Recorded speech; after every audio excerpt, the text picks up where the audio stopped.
Hello, my name is Gino, and I'm going to be your CA for this episode of ChemBuddy dealing with the mole, molar mass, and calculations dealing with these. One of the most important topics in chemistry is the mole. However, the mole can also be very confusing to grasp at first, so to begin, we need to understand what it is. Let's begin at the grocery store. When you're going to buy eggs, you will typically buy 12 of them, or a dozen.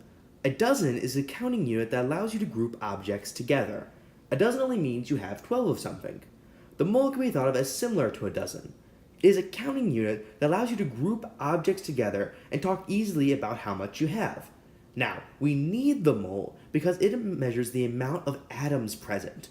Atoms are so small that it's impossible to count them, and we cannot use a unit like a dozen to group them together. So, to solve this issue, a scientist named Amedeo Avogadro came up with the mole. A mole is defined as 6.02 times 10 to the 23rd particles, and in honor of its creator, it's also called Avogadro's number.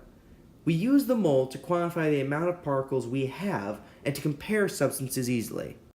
Now that we know what a mole is, we need to know what molar mass is. Molar mass is defined as the mass in grams of 1 mole of a substance. And if you watch our video on the periodic table, you will know that every element has its molar mass put in the table, which is the same as its atomic weight. Because each element has a different molar mass, that means elements will have different masses even though they will have the same number of moles. For example, 1 mole of carbon is 12.01 grams according to its molar mass, and 1 mole of hydrogen is 1.008 grams, even though both have the same number of particles, the same number of moles.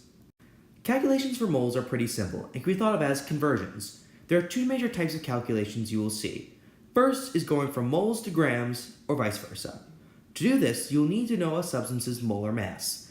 Then you'll use the molar mass to find what you want. To do this, we need to remember that molar mass is really grams divided by moles, a proportion. We will flip this proportion to cancel out either moles or grams and be left with the value we want. This is done by putting what you want to cancel out in the denominator of your fraction, on the bottom, so you'll be left with what is on the top. The second type of calculation you will see is going from number of moles to number of particles, and vice versa. For this, you need to remember Avogadro's number, 6.02 times 10 to the 23rd particles per mole. Like before, we have a fraction, where Avogadro's number is divided by 1 mole. And as in the previous calculation, what you will cancel out is put on the bottom of your fraction, and you plug in your work into the calculator.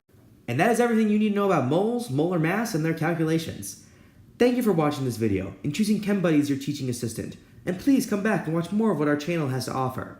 For my fellow CAs, Chris and Emil, we wish you the best in studying and hope you enjoyed this video.